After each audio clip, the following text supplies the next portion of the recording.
Hello everyone, and welcome back to my hit series.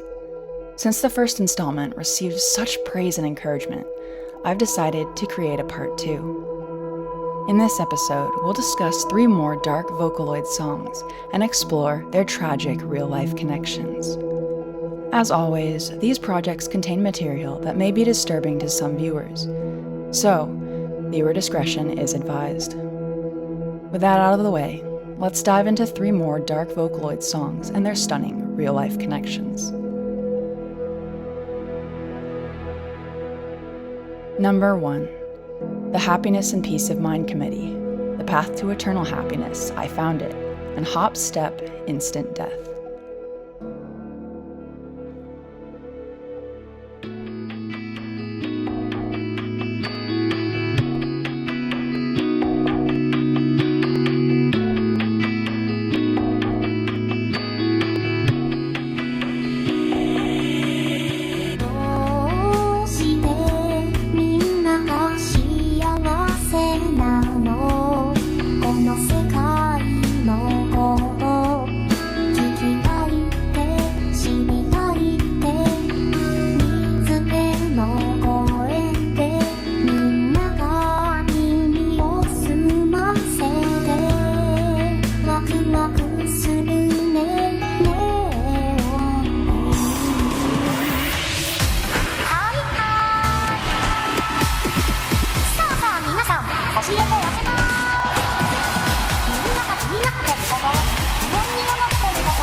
This song trilogy is deep, fascinating, and disturbing all at once.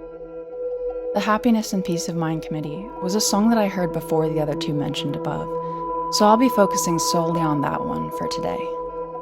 If you haven't heard it fully, then I absolutely encourage you to go listen to the entire song first, since I'll only have time to go through some key points. As the song begins, we're introduced to the singer, who demurely expresses confusion over the state of the populace surrounding her. She can't come to terms with the fact that people are pleased with their insolence, happily leaning towards further enlightenment without any actual direction. But then, as the song proceeds, things shift drastically and immediately. The singer switches roles, the tempo quickening and the scenes flashing by erratically.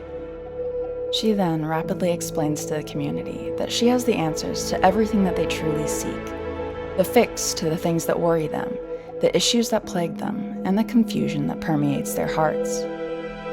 But instead of providing further evidence to support this, she switches gears once more and simply expresses the need for their unconditional happiness, despite other inconsistencies in their lives. And, to add insult to injury, she happily relays that not only is it the community's duty to be happy, but that the committee which she seems to be the head of, a faction called the Happiness and Peace of Mind Committee, is tirelessly investing time to support this desired outcome. But even as the song reaches the 2-minute mark, the singer has completely failed to address any of the issues that led the confused group of people to her in the first place. She has neither dispelled their confusion nor truly looked into the cause of it. Instead, she simply smoothed over the issues, leading by example and forcing her meaningless brand of happiness upon them all as well. I honestly wish I could say that it stopped there, but this story is far from over. At one point, the singer asks, "Are you happy? It's your duty, okay? Are you doing your duty? If you aren't content," and then breaks off into a long list of possible ways that an unhappy person could meet their untimely end. She mentions decapitation, boiling, being brought before a firing squad, hanging, and drowning, just to name a few. And why would a person meet their untimely fate in any of the above ways? simply by failing to follow the singer's idealistic model of what a happy person should be like. After that, she swiftly delivers a blow that would knock any steadfast person down. She returns to her prior viewpoint, saying, "Worries and dissatisfaction, you don't have any, right?" And now, given the fact that she's threatened their life, it's impossible for anyone to properly disagree. Directly after that sentence, she goes on to marvel at how it's scary that everyone is so happy. The question is, why? Well, I personally believe that that's because she knows there's no true reason for them to be happy. They've been frightened into believing her facade, but deep down, she knows that her philosophy is completely without reason. We're then treated to a psychotic-sounding intermission that truly gives us time to reflect on what we've just heard. Then, the madness begins again. The tune changes as the singer describes what seems like a revolt. She asks once more, "Are you truly happy? You say you want to leave the world. You want to run away." Then, she mentions that people are no longer listening to her, plugging their ears and blocking out her ruined ideology. But that's the last mistake that the group makes, because shortly after, we hear that a person who contested the system was put to death. Then, the singer happily adds, "If you'd like to attend your own funeral, line up over there. Otherwise, live happily." And that's it. There is a lot to unpack in this song, and in fact, there's a boatload of information to go over in the other two songs as well. But I'll mainly be focusing on the first song today, to begin with. The Happiness and Peace of Mind Committee's lyrical story strongly resembles what it's like to be part of a cult, with one leader in command and a group of followers devoted to that leader's cause. And, to be more distinct, the group in this song closely resembles a gathering of people that existed under the name of the People's Temple, a religious group whose leader would later turn it into a socially estranged society by the name of Jonestown. And this society would later be forced to participate in one of history's largest joint suicide pacts. But I'm getting ahead of myself. Let's go back a few steps. The People's Temple was created by a deviant pastor named Jim Jones during the 1950s. At first, the congregation seemed like a loving, integral atmosphere. Jones himself was strongly against racism and welcomed people of every color and denomination into his self-made temple. Preaching equality, fairness, and his own version of an inverted gospel, people quickly flocked to him en masse to listen to his fiery sermons and be a part of his supposed healings. But his facade was skin deep. The healings were ultimately a scam, and his sermons were painfully pointed. Anyone who went against his teachings or sought to question his community was brutally made an example of. His main goal was to control the congregation, to unify them, and then to make them subservient to him. However, that wasn't fully accomplished until he instilled panic in his followers. He often preached about a nuclear fallout and the complete end of the world. He deviated from any biblical teaching and began creating his own brand of personal salvation. He placed himself on a pedestal as a king on earth, claiming to be the reincarnation of the Father Divine, Buddha, and Jesus all at once. He created what was known as a rainbow family at the time, adopting children of different races and fathering them into his following to craft an accepting image that would inspire his followers. But as pressure mounted in America, he decided to move his following elsewhere. People who had fallen out of his self-tended flock of followers had spoken about horrible physical and emotional abuse while being part of the People's Temple. When they began to come forth, Jones started a new project called the People's Agricultural Project, purchasing land in Guyana and calling it Jonestown. He intended to make the space into a paradise where people could live outside of the harmful societal stipulations of modern America. He's even quoted as having called it a sanctuary. But, in all truthfulness, it was anything but. Jones' teachings were completely illogical. His following was brainwashed into believing his truths, and they turned a blind eye to any wrongs that surfaced. Many of his congregation members left their homes, pledged their money to him, and moved to Guyana to support his dream. But that dream quickly turned into a nightmare. In 1977, a handful of defectors from the original People's Temple came forward seeking justice for family members that were still a part of the Jonestown cult. These defectors wrote a letter to leading officials describing their plight and continued grievances.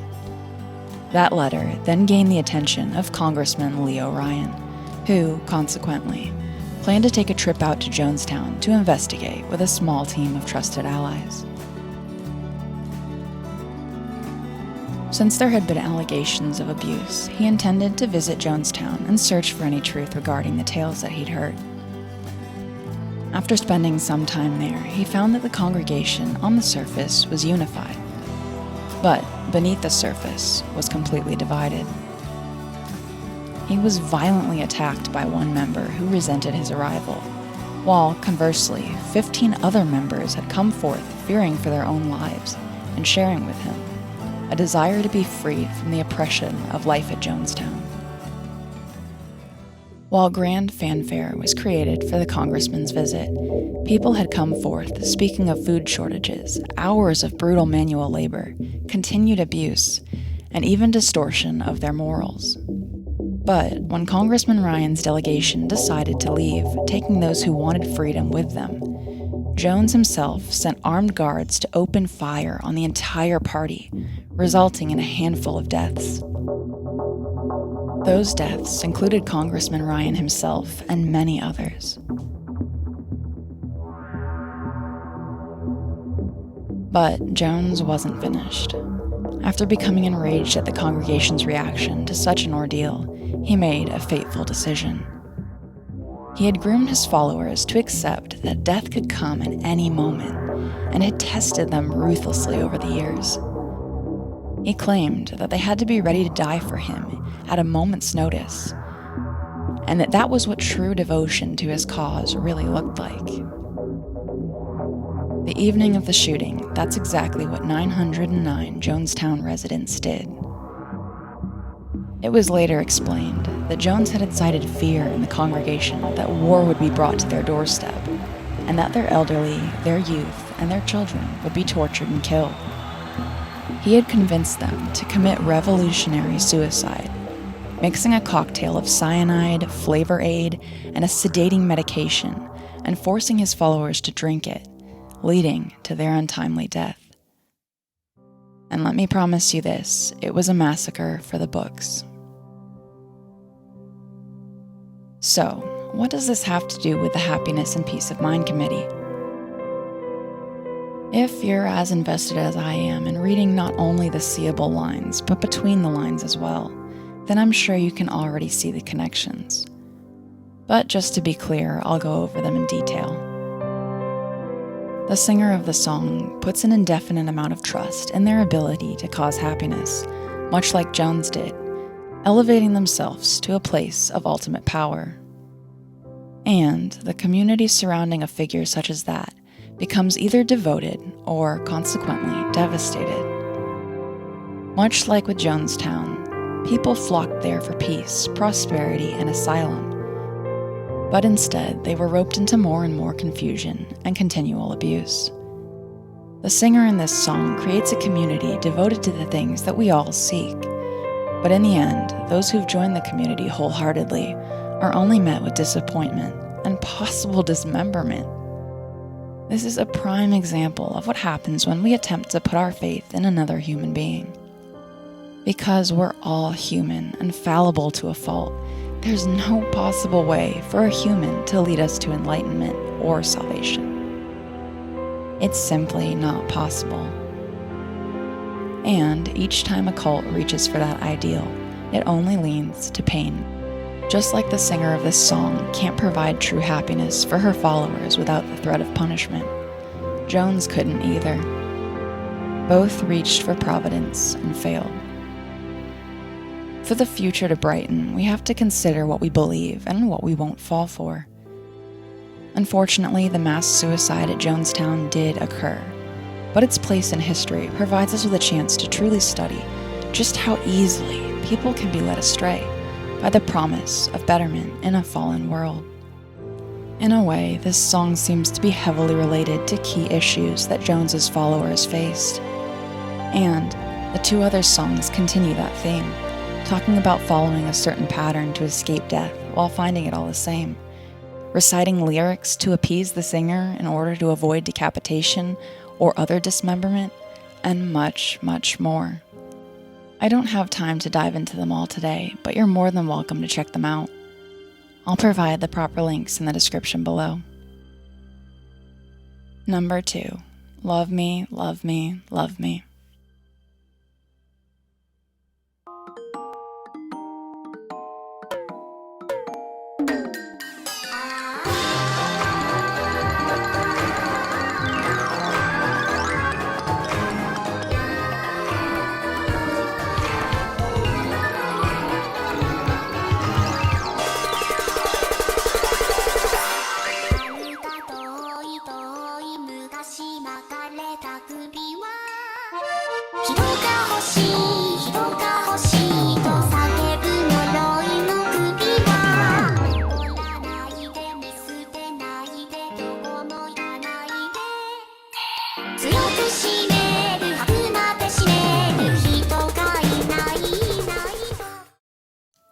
The story of this song is laid out pretty simply.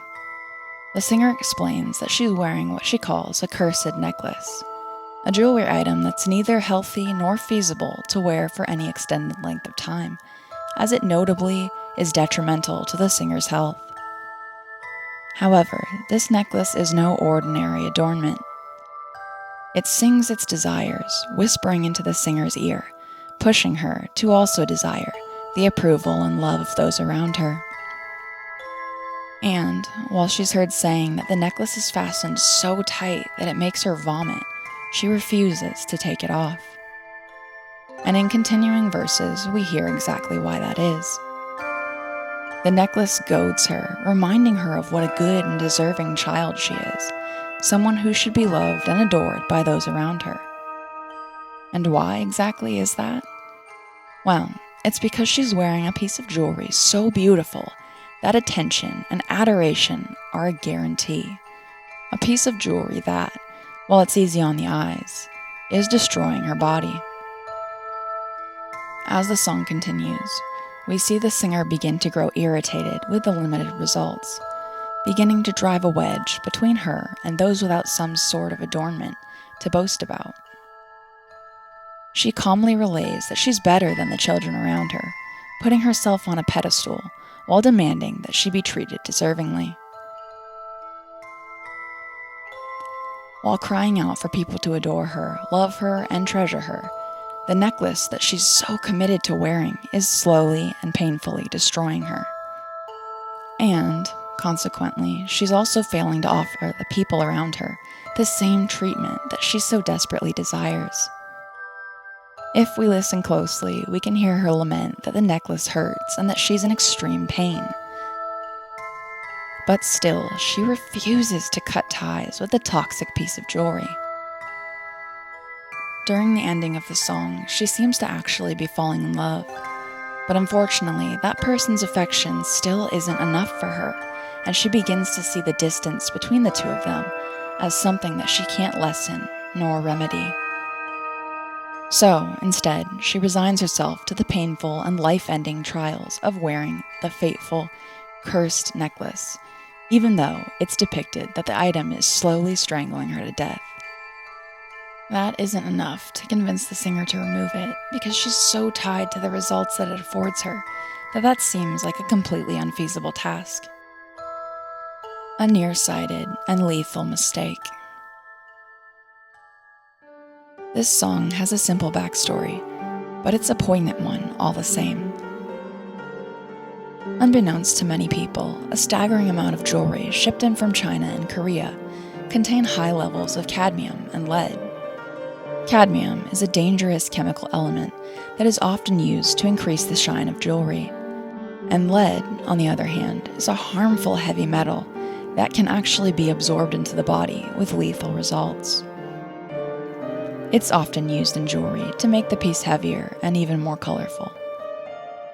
Prolonged exposure to cadmium can cause extensive damage to one's kidneys, cause diarrhea, vomiting, and even death if the exposure is prolonged and internal levels become too high. It's also noted that exposure to lead can affect an unborn child of an expectant mother by crossing the placental barrier. Startlingly enough, both of these toxic elements are found commonly in jewelry worn by many unknowing people. In doing research for this project, I stumbled across a handful of sites warning people about these toxic jewelry components. Yet, I admit that I myself had never heard of such things. However, even if I had, would I truly be rummaging through my jewelry in an attempt to find items that would be dangerous? Honestly, guys, I'm not sure. I really love some of my collars and chokers, and in all honesty, I'd be devastated to have to toss any of them out. But why exactly is that?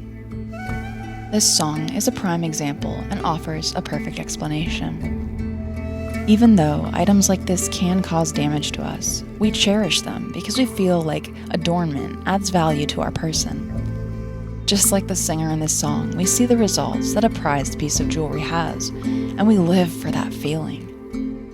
We enjoy being complimented and held in esteem because of the items we possess, no matter how harmful they may be. In the end, we cherish the feeling of inclusion and acceptance more than the haunting reality that they could actually be harmful to us. My main advice would be to put things in perspective. Unlike the singer in this song, we have the information and fortitude we need to make good, sound judgment calls about the things we do and don't allow in our lives. And while it's possible that the general populace hasn't come in contact with dangerous jewelry, the threat is still out there. Be careful who you purchase items from, and be quick to remind yourself that they are just that, items. Your life is worth far more than a fashion trend that's likely to be here and gone in the blink of an eye. Those around you should hold you in high regard not for the things you wear or own, but rather for the person that you are. Number 3, that happy child.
This song was one that originally told the story of Cronus, a titan from Greek mythology, who is often connected with agriculture and depicted holding a sickle.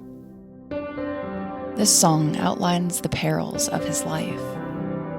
After taking his sister and forcing her to be his wife, she then bore him 5 children. However, briefly after their birth, his parents warned him that he would one day be overthrown by said children.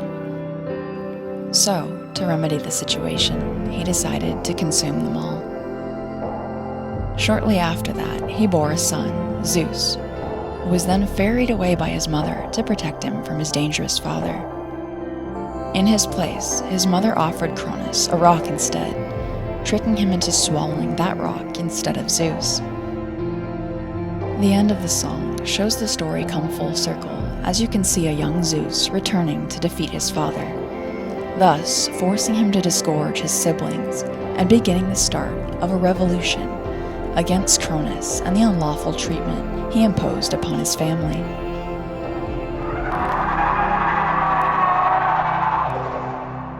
The song explains the entire ordeal from a child's point of view. It expounds upon what it's like to go through the trials of being betrayed by the very person whose main lot in life is to offer guidance, comfort, and care. Multiple lyrics call out to our emotions as the children in question sing about all the things that they adore about their father. His warmth, his touch, his voice, and just simply being near him. However, because of a rumored uprising, Cronus threw all that away. Midway through the song, we can hear his children describing the betrayal and what it's like to contemplate hating their father for something they feel was their own fault, simply being born. As the song evolves, the children hauntingly repeat that they're sorry, that they wish to be forgiven, and that they're not even angry at their father's rash decision or its consequences, because, at least that way, they'll always be together. And while Cronus' story does have some sort of resolution, and his children's lives aren't ultimately lost, this song ends and leaves that to our imagination. It simply draws to a close with Zeus stepping up and preparing to slay his father. But the real-life connection to this song doesn't have such a resolute ending. In 2013, an exposé story was posted that brought to life the dark side of what famine, desperation, poor planning, and a lack of morals can cause. In North Korea, a gruesome trend arose during a period known as the Arduous March in the 1990s, a time of famine and drought. Farming communities turned to cannibalism in a desperate attempt to stave off their impending starvation. That would be disturbing in and of itself, but unfortunately, that's just the tip of the iceberg regarding this story. There are handfuls of cases in which parents, fathers, mothers, or both, have turned to slaying and consuming their own children in a desperate attempt to survive. These killers weren't always of sane mind, however. One man reportedly went mad with hunger and boiled his own child, eating his flesh in an attempt to remain alive. However, interestingly enough, even after officials had admitted that the man went mad with hunger, he was later arrested for his crime. And, unfortunately, these issues didn't just remain within families. Another person reportedly murdered around 11 people and then sold their bodies to starving neighbors under the guise that the meat was actually pork. North Korea's worst recorded famine lasted from 1994 to 1998, and during that time, the public distribution system began to fail. However, its method of outreach is almost as horrifying as this story's roots. Food was distributed to people in accordance with both their political standing and their verifiable degree of loyalty to the state itself. During this time, informants came forward with their own gruesome tales, one after another. Stories filled with desperation, madness, and murder. So, where exactly did things go so wrong? 1. North Korea's system, at the time of the Arduous March, wasn't structured properly to deal with this sort of widespread famine. The justice system put emphasis on punishing those involved above remedying the situation as a whole.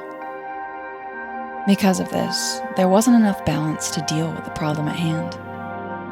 For those reasons, the system created its own epidemic of sorts, and that crisis led to the deaths of children and adults alike.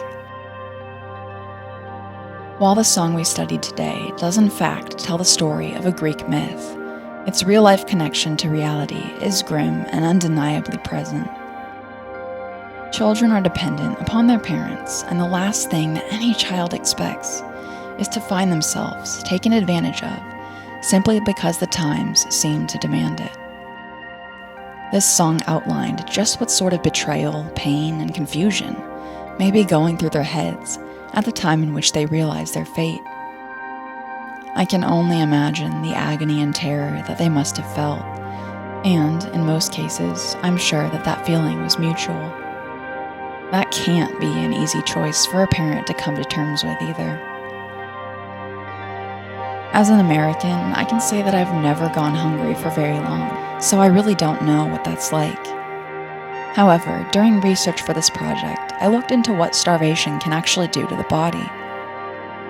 In the beginning stages of starvation, the body will attempt to maintain functionality. But shortly thereafter, it begins to use up its resources one by one, eating away at energy stores, fat, and even vital parts of tissue. But when the body has used up most of its available reserves, it begins to fail to provide nutrients to the most vital organs. People have reportedly felt weak, chilled, irritable, and have had sustained trouble concentrating. However, in the late stages of starvation, the symptoms do exponentially get worse.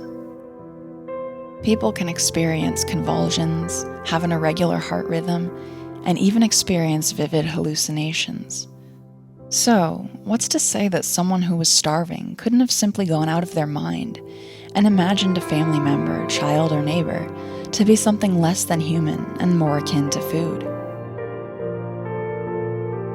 I personally don't know, but I try to give these unfortunate people and their dire circumstances as much grace as I possibly can. While songs like this do beg 1,000 questions, and stories like this 1,000 more, I can't even attempt to imagine what either party felt during the time. But I do know that with proper planning, food allocation, and support, issues like this should be a thing of the past. And I can only hope that songs like this, in the near future, will fail to have any real-life connections at all. Well, everyone, those are my top 3 dark Vocaloid songs with real-life connections. Since you guys seem to enjoy the first episode so much, I just had to make another one. The true reason behind projects like this, however, is ultimately to spread awareness. These issues totally need to be spoken about. The only way to create a sustainable future is to avoid making the same mistakes that have cropped up in our history's past. Hopefully, with this project, you've had the chance to consider some of our failings and contemplate the idea of future prosperity in one way or another. Thank you guys so much for watching. I know this has been a long time coming and I have been working at it, I promise you that. Certain things had kind of got in the way at some point. As you guys know, I was sick and then it became incredibly hard to get studio time, but hopefully as this is uploaded, it comes out at just the right time to reach just the right amount of people. And that is my main goal for posting projects like this. Thank you guys again for watching. If you have any songs that you'd like to submit with dark stories of their own, then please feel free to leave a comment below. As you guys know, I love hearing from you all, and I'm sure there are songs out there that I've never heard of or have even considered yet. So if you'd like to see a part 3, you gotta help me out a little bit here. And while you're down in the comments, leaving me comments, let me know how you feel about the issues we discussed today. What did you guys think of Jonestown and its eventual demise?